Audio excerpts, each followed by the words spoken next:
Untuk saudara-saudaraku, monggo yang mau belajar tentang Basyirah, bagaimana kita mengambil sebuah penyakit atau kita meminta untuk dihilangkan penyakitnya dengan beberapa cara.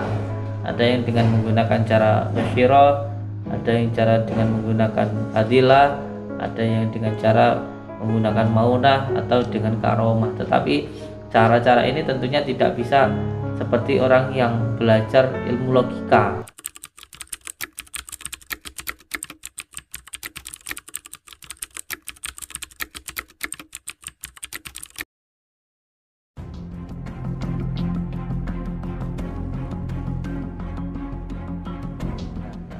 Jadi ketika kita menghadapi sebuah musibah, masalah, dan kita tidak mampu untuk menghadapinya, ya pasrahkan semuanya kepada Allah.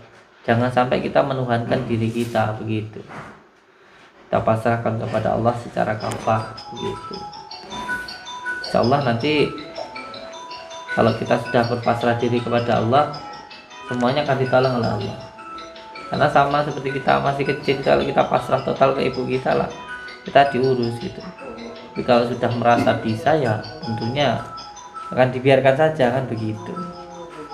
Nah, ini yang perlu untuk dipelajari. Dan untuk saudara-saudaraku, monggo yang mau belajar tentang Basyirah, bagaimana kita mengambil sebuah penyakit atau kita meminta untuk dihilangkan penyakitnya dengan beberapa cara. Ada yang dengan menggunakan cara Basyirah, ada yang cara dengan menggunakan fadilah, ada yang dengan cara menggunakan maunah atau dengan karomah. Tetapi cara-cara ini tentunya tidak bisa seperti orang yang belajar ilmu logika.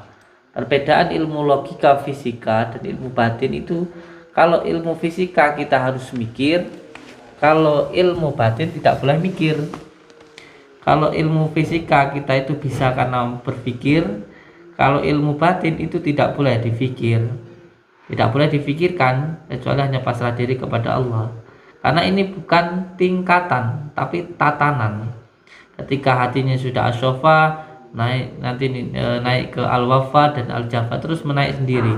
Jadi seperti orang bertarekat, mulai dari syariat, tarekat, hakikat, dan marifat. Ini bukan tingkatan, tetapi tatanan. Dimulai dengan melakukan syariat yang benar, insya Allah nanti hatinya akan terus bertarekat, berjalan menuju Allah. Setelah hatinya nanti sudah bertarekat, insya Allah nanti mempunyai perasaan rasa hakikat. Ketika sudah masuk ke dalam hakikat, insya Allah nanti masuk sendiri ke dalam tahapan ma'rifat. Ini yang perlu untuk dipahami begitu. Terus bagaimana caranya agar hati kita bisa memahami tentang Basyirah, tentang fadilah, tentang maunah dan karomah. Ini perlu untuk dipelajari secara mendalam. Ketika ingin belajar tentang Basyirah, maka hatinya harus masuk ke dalam al-wafa, membersihkan hati, jangan melakukan semua hal yang bertentangan dengan batin kita begitu. Dan nanti masuk ke dalam tingkat Basyirah.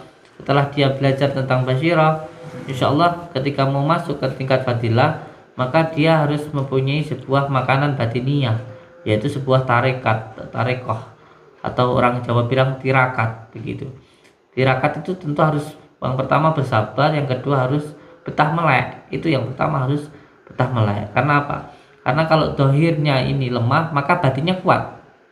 Tetapi kalau dohirnya ini kuat, maka batinnya akan lemah. Oleh sebab itu, untuk melemahkan dohir, yaitu hawa nafsu, duniawi, kesenangan, ya harus mengurangi kesenangan sendiri. Seperti banyak makan harus dikurangi, banyak tidur harus dikurangi, harus kuat melek. Itu untuk melemahkan dohirnya. Ketika dohirnya nanti lemah, maka batinnya akan kuat. Nah, kalau di pondok pesantren ketika belajar tentang fadilah, maka dia harus mengamalkan Yasin Fadilah. Yasin Fadilah ini bagaimana cara pengamalannya? Surat Yasin itu dibaca selama 41 hari, satu harinya dibaca 41 kali, dan ada beberapa ayat yang terus diulang-ulang.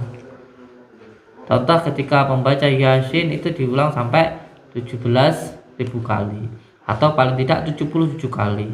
Setelah itu nanti di Salamun Qaulam mir Rabbir Rahim itu diulang sampai 99 kali.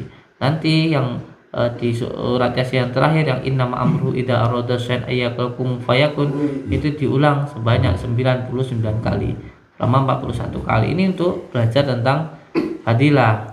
Nanti kalau mau setelah mengamalkan ini biasanya akan ada rasa-rasa yang itu sendiri hanya dirasakan oleh yang mengamalkan, karena ilmu rasa ini tidak bisa diceritakan, bisanya hanya dirasakan. Seperti seseorang yang minum kopi, dia hanya bisa merasakan manisnya kopi hanya yang meminumnya saja. Kalau tidak pernah minum kopi, diceritain manisnya kopi, ya sama kayak cerita sama angin, sesuatu hal yang bohong. Saya cerita ke panjenengan, Kang, kopi itu manis, enak, nikmat, tapi saya tidak pernah minum kopi, ya percuma, tidak akan ngerti, cuman ho tok, atau mungkin akan mengira itu suatu hal yang bohong. Padahal kalau pernah minum kopi, rasanya nikmat dan sangat mengenakkan, kan begitu. Nah, ini hanya bisa dirasakan bagi yang mengamalkan atau yang meminum kopi tadi. Jadi ilmu rasa itu hanya bisa dirasakan oleh yang mengamalkan. Maka di situ biasanya jarang sekali diceritakan tentang keghaiban maupun ditunjukkan. Nah, susahnya yang melihat tapi belum mengamalkan. Ini menjadi sesuatu hal yang terkadang jindik atau menduga-duga. Pada akhirnya menjadi sebuah prasangka dan fitnah. Ini berbahaya. Oleh sebab itu biasanya di pondok pesantren itu tidak pernah diceritakan nanti ketika jenengan mengamalkan ini sampai nanti bisa begini, tidak diceritakan atau tidak diberitahukan. Biarkan mengamalkan sendiri, pada akhirnya nanti bisa merasakan, kan begitu. Tetapi sebenarnya diceritakan pun juga tidak apa-apa. Itu sebagai bentuk penyemangat untuk menimbulkan semangat di dalam hatinya. Tetapi tidak boleh tertuju pada hal itu. Nah, setelah belajar tentang fadilah, biasanya terus belajar tentang maunah ke tingkatan selanjutnya begitu. Nah, tingkatan maunah ini yang pengamalan di pondok pesantren itu di tempat saya biasanya dengan membaca surat Al-Ikhlas.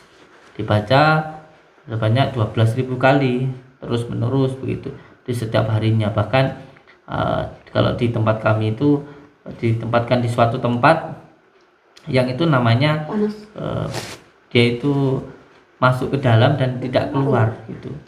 Jadi topo di dalam begitu. Keluar hanya untuk wudhu, untuk sholat saja begitu. Bahkan terkadang dengan tayamum begitu. Jadi tidak keluar sama sekali dan tidak berbicara selama mengamalkan itu, terus membaca surat Al-Ikhlas begitu. Jadi pati geni bisa dibilang begitu. Nanti setelah itu biasanya terus mengamalkan yang tingkat selanjutnya, tingkat karomah gitu. Biasanya ini kalau karomah ini dia harus mati sebelum mati begitu. Jadi biasanya zikirnya itu wiridnya dipendem gitu. Ini nanti ada beberapa santri kita yang saya kirim ke pondok saya itu dipendam dengan zikirnya itu di dalam tanah luweng begitu. Karena apa? Kalau zikir dalam tanah ini nanti tidak lagi memikirkan tentang sana sini. Kalau kita zikir kan masih bisa melihat TV, melihat istri, melihat anak, melihat mobil dan sebagainya. Tapi ketika orang itu nanti sudah zikir di dalam tanah, biasanya yang teman bersama kita, istri mau menemani, masih punya melihat mobil dan motor dan televisi, ketika di dalam tanah tidak ada siapapun. Di situ nanti baru pikirannya bisa ngenul. Pikiran itu bisa nul ketika seperti itu. Ketika biasa istri yang menemani tidak mau menemani, semuanya nggak bisa ikut, itu baru nanti pikirannya nul. Nah, nanti kalau pikirannya nul, itu nanti baru bisa mudah tersambung dengan Allah. Oleh sebab itu zikirnya di dalam tanah. Dan insya Allah akan kita ajarkan secara online insya Allah nanti kepada saudara-saudaraku semuanya. Dan insya Allah nanti kalau Allah memberikan waktu nanti kita ijazahkan. Dan semoga bisa memberikan manfaat untuk saudaraku semuanya. Yang terpenting sama saudara jangan sampai ada kebencian, karena puncak dari sebuah keilmuan itu pada dasarnya ialah cinta. Jadi puncak dari semua asma, puncak dari semua mantra, dan puncak dari semua keilmuan itu sebenarnya berada di dalam sholawat. Jadi kalau ada orang yang mengatakan kok amalnya hanya sholawat karena tidak memahami bahwa sejatinya dunia dan seisinya ini tercipta dari nuktah Nur Muhammad. Jadi ketika Nur Muhammad yang ada di dalam diri kita ini sudah mesra, maka semua keilmuan yang ada di dalam dunia ini akan kita ketahui, akan dibuka, akan difutuhkan oleh Allah ketika benar-benar bisa mesra dengan Nur Muhammad. Lalu bagaimana untuk memesrakan Nur Muhammad ini? Nah, ini nanti yang akan kita kaji, belajar tentang kaji diri.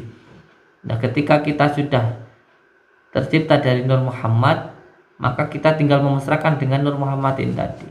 Karena sejatinya kita ini sudah dicintai oleh baginda Rasulullah SAW, kita tinggal hanya memesrakan. Bagaimana cara memesrakannya? Tidak ada jalan yang lain kecuali hanya dengan sholawat. Oleh sebab itu, para aulia-aulia Allah, wali-wali Allah, jalan satu-satunya untuk sampai kepada Allah, jalan satu-satunya agar hatinya kefutuh kepada Allah, yaitu hanya dengan jalan sholawat. Itu yang paling cepat, insya Allah. Karena sholawat ini berbeda dengan amalan-amalan yang lain. Ketika amalan yang lain itu butuh suatu pembersihan, suatu yang baik, butuh tempat yang baik. Sholawat ini tidak. Karena sholawat ini selain dia memasukkan, dia juga membersihkan. Karena sudah ada filternya di situ. Filternya yaitu baginda Rasulullah. Jadi sudah ada filternya begitu. Biasanya kalau amalan-amalan yang lain ketika dijazahkan itu, contoh hijab semuanya. Banyak hijab barki, kita mau diminta untuk mengamalkan itu disuruh puasa dulu 41 hari, membersihkan dohiriyah kita, agar ketika mengamalkan itu tidak gila. Karena suatu hal yang baik butuh tempat yang baik. Tapi kalau sholawat ini tidak bisa langsung diamalkan. Bahkan diamalkan oleh orang yang hatinya belum bersih, mau ketika mengamalkan sholawat masih sombong, belum khusyuk, itu pun juga tetap mendapatkan pahala oleh Allah. Jadi di situ ada innallaha wa malaikatahu yusholluna 'alan nabi ya ayyuhalladzina amanu shollu 'alaihi wa sallimu taslima. Jadi di situ ada kata-kata penekanan innallah, ini loh saya Allah, dan wa malaikatahu, dan malaikat-malaikat saya ini, orang yang makhluk yang paling dekat dengan saya itu juga bersolawat. Dan ya ayyuhalladzina amanu, dan apabila kamu itu benar-benar orang muslim dan kamu itu benar-benar hambaku, maka kamu akan senang bersolawat. Cukup sekian, terima kasih saya ucapkan. Saya mohon maaf Samsudin Al-Fakir apabila ada hal yang mungkin tidak berkenan, dan semoga kita semuanya tetap tersambung silaturahmi. Amin. Dan tetap saling mendoakan, semoga semua saudara-saudaraku selalu dalam lindungan Allah, mendapatkan rezeki yang berkah, barokah, berlimpah, bisa untuk pergi ke Mekah, ke Madinah, sisanya bisa buat beli sawah dan menjadi keluarga yang sakinah, mawadah, warahmah. Wabillahi taufiq wal hidayah. Assalamualaikum warahmatullahi wabarakatuh. Waalaikumsalam.